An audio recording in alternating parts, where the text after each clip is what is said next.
আসসালামু আলাইকুম রহমতুল্লাহি ওয়া বারাকাতুহু। হ্যালো ভিউয়ার্স, কেমন আছেন? আশা করি আপনারা অনেক সুস্থ আছেন। আপনাদের যাতে সৌদি আরব এসটিসি পেমেন্ট অ্যাপ আছে এবং অনেকে আমাকে কমেন্ট করে, ভাই গতকাল থেকে আমি যখন এসটিসি পেমেন্ট অ্যাপটা লগ ইন করি তখন কিন্তু নতুন ভার্সন চাইতেছে। যখন নতুন ভার্সন চাওয়ার পরে আমরা যখন ডাউনলোড করে ইনস্টল করার পরে তখন ট্রাস্টেড ডিভাইস একটা অপশন শো হইতেছে। সো আমরা কি করবো? আপনারা কিছু করার প্রয়োজন না, অনলি আপনারা ওই অ্যাপটা ডাউনলোড করার পরে যখন নতুন ভার্সন ডাউনলোড করার পরে ইনস্টল করার পরে ট্রাস্টেড ডিভাইসের উপর ক্লিক করবেন। ক্লিক করার পর অটোমেটিকলি আপনাদের মোবাইলে রেজিস্টার হয়ে যাবে, অর্থাৎ লগ ইন হয়ে যাবে এসটিসি মোবাইল অ্যাপটা। সো আপনারা কিভাবে করবেন আমি এখন এই ছোট্ট ভিডিওতে আপনাকে দেখিয়ে দিব। অনলি একটা স্টেপ ফলো করবেন, সহজে আপনাদের মোবাইলে রেজিস্টার হয়ে যাবে এসটিসি মোবাইল অ্যাপ। সো কিভাবে করবেন চলুন দেখি মূল ভিডিওতে। আমি এখন আমার মোবাইলে চলে আসছি। দেখুন, আপনাদের মোবাইলে অবশ্যই আগের থেকে এইচটিসি ওয়ালেট অ্যাপটা লগ ইন করা আছে, অর্থাৎ মোবাইলে রেজিস্টার করা আছে অ্যান্ড লগ ইন করা থাকে সবাই মোবাইলে। সো আমি এখন ওপেন করতেছি আমার এইচটিসি ওয়ালেট অ্যাপে, আমার মোবাইলেও লগ ইন করা আছে। এই যে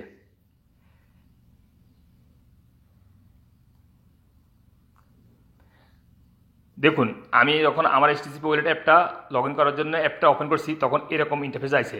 আপনাদের এরকম না আসতে পারে, আপনাদের এখানে আসতে পারে new version update. So new version update click করে আপনারা আপডেট করে নেবেন। দেখুন, আমি অলরেডি নিউ ভার্সন আপডেট করে ফেলছি। আপনারা কি করবেন? নিউ ভার্সন আপডেট ক্লিক করার পরে আমি এখন চলে যেতেছি একটু প্লে স্টোরে। এখানে রাইটিং করতেছি এইচটিসি পেজে। আপনারা যখন নিউ ভার্সন আপডেট ক্লিক করবেন তখন এখানে সরাসরি নিয়ে আসবে আপনাদেরকে প্লে স্টোরে।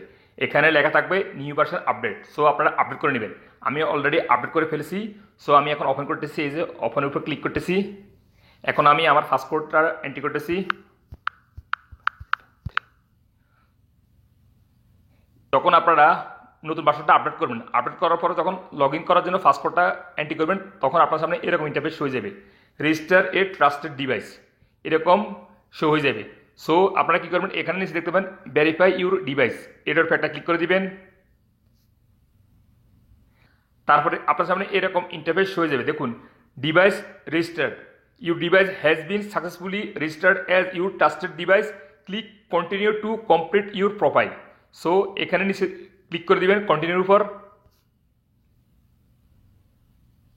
এই যে দেখুন, অনলি দুইটা স্টেপ ফলো করলে আপনাদের এসটিসি ওয়ালেট অ্যাপটা ওপেন হয়ে যাবে, অর্থাৎ ট্রাস্টেড ডিভাইসে রেজিস্টার হয়ে যাবে। এই যে আমার এখন রেজিস্টার হয়ে গেছে অ্যান্ড আমার এসটিসি ওয়ালেট অ্যাপটা ওপেন হয়ে গেছে। হ্যালো ফ্রেন্ডস, আপনারা যদি এই এইচটিসি ওয়ালেট অ্যাপটা আপনাদের মোবাইল থেকে লগ আউট করে অন্য মোবাইলে রেজিস্টার করতে চান, অর্থাৎ অন্য মোবাইলে লগ ইন করতে চান, এই যে এখানে লগ আউট করবেন।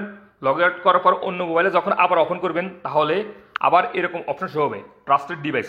সো আপনারা ক্লিক করে ট্রাস্টেড ডিভাইসটা অপশনটা ক্লিক করে অ্যাকসেপ্ট করে আপনারা আবার ওপেন করতে পারেন, অর্থাৎ লগ ইন করতে পারেন অন্য মোবাইলে। সো ফ্রেন্ডস, আপনারা এইভাবে যদি আপনাদের পুরানো ভার্সনটা নতুন ভার্সন আপডেট হওয়ার পরে এরকম অপশন শো হয় তাহলে আপনারা সহজে এইভাবে ট্রাস্টেড ডিভাইসে রেজিস্টার করে নিতে পারবেন এসটিসি ওয়ালেট অ্যাপটা।